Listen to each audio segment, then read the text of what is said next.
A half-frozen German Shepherd puppy lay under a parked truck and didn't make a sound. Uktiavik, Alaska, 50 below, and his breath was turning to ice. He was tucked against the rear axle, small and still. Snow dust crusted along his whiskers. His eyes were half closed, his tongue dry, and frost stitched the mask of his face. Air felt like glass when it touched him, and every exhale made a tiny pearl that broke too soon. He didn't whine. He had chosen silence, the way the body saves the last heat. I lay down in the snow to be level with him. The truck's shadow cut the wind for a heartbeat, and the little plume at his nostrils missed a beat back. One thin breath, then nothing, then a thin breath again. I am not a hero here. I am a pair of hands learning his rhythm. I slide my arm in slow, palm open so the freezing puppy can smell skin and not panic. His paws were curled tight under him, pads like stone, hairs stuck together with ice. I lift the edge of my jacket and tent it over his ribs, leaving the nose free. The world narrows to faint movement under my fingertips. There is warmth, but it is the fragile kind that feels like a remembered flame. I count out loud barely, because counting keeps me from rushing and keeps him from slipping. 1, 2, wait, breathe. I wet a corner of cloth and touch it to his lip. The droplet skins over, then softens, and the tongue moves a fraction, slow and stubborn. A remote beep cracks the stillness, then the engine coughs to life. Vibration crawls through the frame and into his chest, and I feel it in my own wrist. I bark once low to kill the ignition, and the driver finally sees the shape under the bumper and nods. The sound dies and the quiet returns, heavy and patient. The pup doesn't flinch. Not to my voice, not to the jacket, not to the sudden stillness we fought to make. I slide my glove under his chest, and he doesn't react at all. Worse than silence is stillness. He didn't even twitch when my glove slid beneath his chest. Snow had set like plaster around his paws, toes clenched tight, pads turned to stone. I don't yank. I drip warm, not hot, water from the bottle and let it creep between fur and crust. A strip of cloth follows, thin as a breath, teasing a path for blood to remember. A shivering puppy burns what little heat he has. This one hadn't even earned the tremor yet. Metal bites my bare wrist where the coat rides up, and I ease my hand flatter, palm to ribs, counting out the pause between the rise and the fall. 1, wait, breathe. The truck lights blink, a distant chirp, the kind that says a thumb just pressed a plastic fob somewhere inside the store. I don't look up. I make small circles with the cloth, releasing one toe at a time, never prying. He is light, lighter than he should be, an abandoned puppy who learned that noise makes trouble and motion steals heat. I talk low on the exhale, so words land soft and warm as steam. Easy, kid. We're not hurrying. We're just undoing winter, one thread at a time. Footsteps skid on ice. A shadow crosses the bumper, and I rap the door once with my knuckles. Kill it, please. No drama, just the shape of a request that should be obeyed. The man hesitates, glances from me to the undercarriage and back, hand hovering between fear of cold and habit of convenience. I hold the pup steady and keep my voice level, because panic is loud and warmth is quiet. The fob clicks again, the engine still fires. Heat explodes alive inside the frame, a hard shudder rolling down the steel, and the vibration runs through the chassis and straight into his tiny ribs. I have time for only one thing: make the world hold still. I wedge a chalk behind the tire, palm flat in the snow, and wave the driver down. Cut it. He kills the engine, looks at the shape under the axle, nods once, and steps back like he's leaving a church. I slide the pup free, inch by inch, keeping the spine straight, keeping the head supported so the throat stays open. My parka turns inside out over my lap, and I tuck him into the lining, nose and mouth uncovered, frost clinging to his whiskers like ash. He feels too light for his size, the kind that says lost puppy in long hours without food or sound. His eyes were glassy, but when I shielded the wind, he blinked, slow as winter. Inside the cab, the air bites less, but warmth is a tool you handle with gloves. I don't press him to heat. I use me. One hand slides into his foreleg pit, the other rests soft on the belly, and I move in slow circles that tell the body which way to go. Not hot, not fast, just a path back. A drop of water touches his lip and goes glassy, then soft, and he tests it with the tip of his tongue, slow and stubborn, and swallows like it hurts to move. He is a stray puppy in a place that erases noise, teaching me that warmth is something you earn by inches, not by turning a dial. I measure him in quiet. My hand slides under his forehead for a warm cave. The other rests light on his belly, and I make circles small enough to be almost a prayer. Head stays up, airway clear, blink, pause, another blink. Electrolyte rides my fingertip, and I let it touch the gum, then wait along before I try again. He follows the taste, not the finger, and that's good. It means choice. Outside the windshield, the day is a white drum, but in here, the sound is his breath trying to find a path back home. If he trembles, we move forward. If he doesn't, we hold the line. I check the paws again and cradle a forepaw until the toes unclench. His belly ticks once under my palm, a threadbare engine, deciding whether to start. He is not an injured puppy in blood and noise. He is a body negotiating with the winter, and I am only here to keep the terms fair. His throat shapes a tiny voiceless ah, like a bark that never learned to be loud, and then he goes still, listening with me. He started to shiver, which means he's still here. The tremor begins under my palm and runs shallow, like a match that won't quite take. I let it happen. I don't press him closer. I give the body permission to climb back the way it fell. His breath hitches, misses a step, then finds a thin rail to hold. Eyelids quiver, jaw ticks once. This is what a traumatized puppy looks like when he decides to negotiate with the cold instead of surrendering to it. I keep my voice low and even, talking to myself as much to him, because steady is a kind of heat. Easy. No hurry. Breathe with me. He tastes the rim of the bottle cap and stops halfway. Tongue flat, as if the idea of swallowing is too heavy. I cradle his muzzle, without covering the nose, and angle the head so the airway stays open. A second drop waits at the edge, patient, almost ceremonial. He tries again, closes on the water, and the throat flutters, but won't carry it through. I pause and let the tremor work like a bellows. Not yet food, not yet warmth from a vent. He smells the salt on my glove and noses it by reflex, a starving puppy memory waking up where hunger lives. And I let the moment pass, because want is not the same as ready.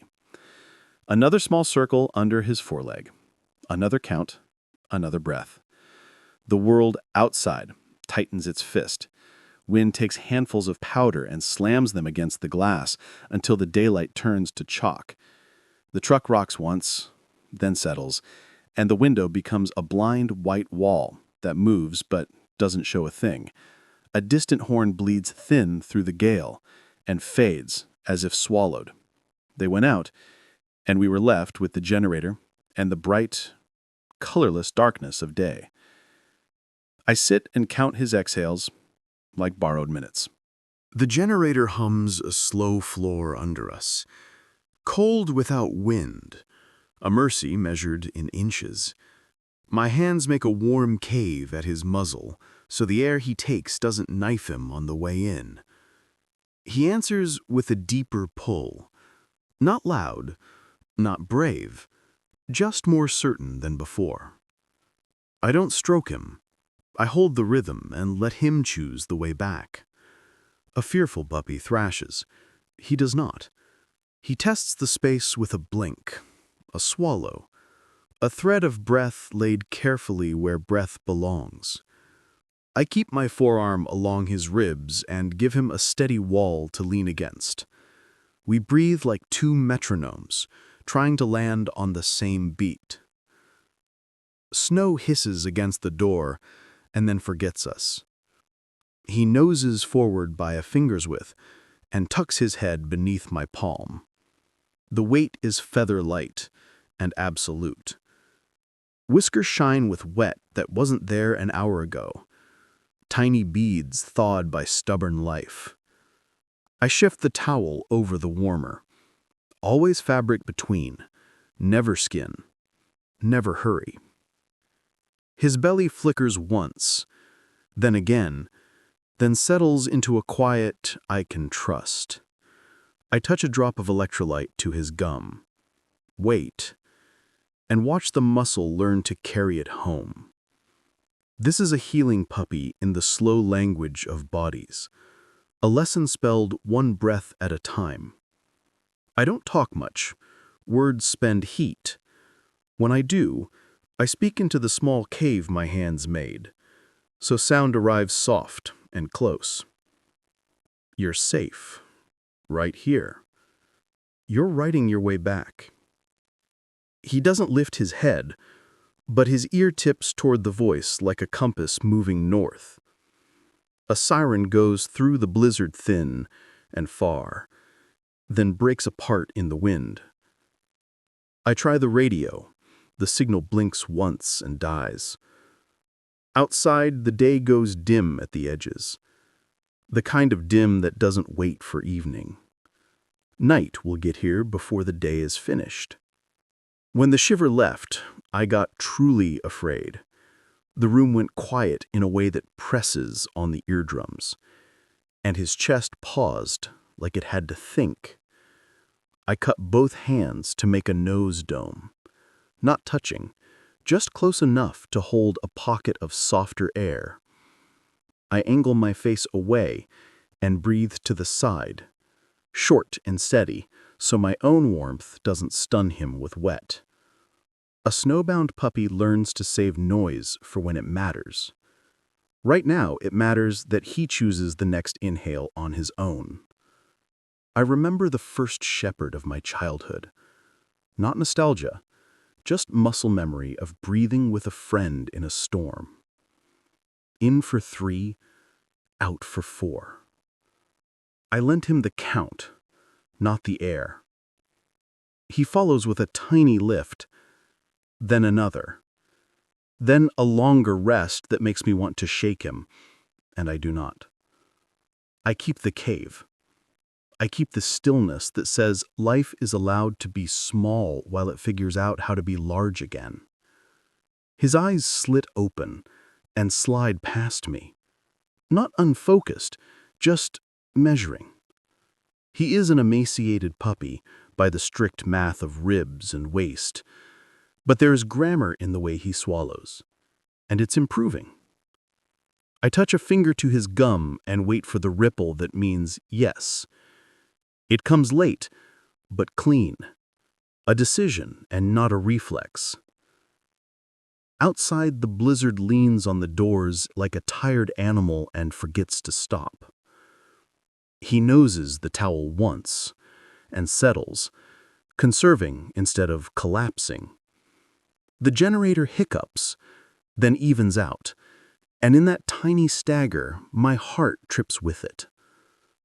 I listen for the tail, that gentle tap against cloth that says the body remembers joy, even when the mind is busy surviving. There's no tap. There hasn't been one for a long time, and the quiet somehow gets quieter. His eye didn't open all the way, but the world heard him again. The pupil twitched like a needle, searching north. Lids lifted a millimeter and held. He aimed for my fingers, missed the space by an inch, and tried again because trying was the only thing left. I guide his muzzle to a bead of water and keep the airway open with 2 fingers. He closes on it, hesitates, and then the swallow travels his throat like a small light finding a hallway. A breath follows more steadily than the last. This German Shepherd puppy is learning the map back to himself, one landmark at a time. He folds his legs to rise, and the body disagrees. Knees buckle. He slides down and makes no sound, only that tight mask of effort where a cry would be. I brace a palm at the chest and let him rest without letting him quit. We wait between beats until the tremor returns on its own. He tries again. Less height, better aim. A forepaw plants in the cuff of my glove and stays there, claiming ground. Another swallow. Another breath. I do not cheer. Noise spends heat, and he needs every coin of it for the climb. Outside, wind leans on the doors until the steel sing. Snow crosses the spill of light in corrugated sheets, and the day shrinks to the color of bone. The generator keeps its slow promise, and the room holds. He blinks once, then turns his gaze toward the seam where the door meets the storm. Not frightened, just deliberate. The quiet posture of a survivor puppy choosing direction. The storm is building its wall again. He looks at the door like he already knows where we have to go. I didn't push, I just took my hand away. He rose like a slow tide, learning the shore again. First step, a wobble that asked his legs a hard question. Second step, knees thinking, shoulders answering. Third step, the kind of arrival that makes a room feel bigger because something small decided to live in it. He found the bowl by scent and leaned into the edge as if it could hold him up. Water touched his tongue, and he remembered how to swallow. Not pretty, but honest. I warmed 2 spoonfuls of food in my palms and set them down one by one. He chewed with the caution of a creature who's paid for mistakes, then asked for nothing more. Ears pinned, eyes steady, he listened to his own engine, a single tap of the tail against towel. I let a breath go I didn't know I'd been saving. Not noise, not victory music, just a recalibration. Bones negotiating with blood, joints waking, breath tracing a wider path. He wasn't a recovered puppy, by any measure, but the map had changed. His stance said he would walk it. If there is a ceremony for choosing the world, it looks like this: a brave pup standing on borrowed legs and deciding they belong to him. I check the pads, cover the warmer in fresh cloth, and gather the nest around his ribs. He accepts the lift without going limp. That matters. Outside the service door, the wind tests the seal and finds it whistling thin. Snow races past the threshold in bright sheets, but the drift line has fallen a few inches. A stingy mercy. I shoulder the latch and feel the cold take my teeth. At the threshold, the wind rises again. It's time to reach the shelter while a weather window's open. The shelter door eeks like a rescued joint. Warm light spills over tile and rubber mats. Towels stacked like small clouds on a radiator. He doesn't hide. He lifts his nose and collects the room, one scent at a time, as if learning a new alphabet. Hands stay low and slow. We make space and let him write the first line. A tech kneels and offers a towel like a blanket you can choose. He steps onto it without asking permission from his fear. The vet listens, patient stethoscope warming under her palm. Frostbite is light, she says. Pads will heal. Keep the skin dry. Keep the pace slow. No burns, no tears. Just the long repair winter always demands as payment. He eats in small pieces, a spoon at a time, waiting between bites to see if the world will take them back.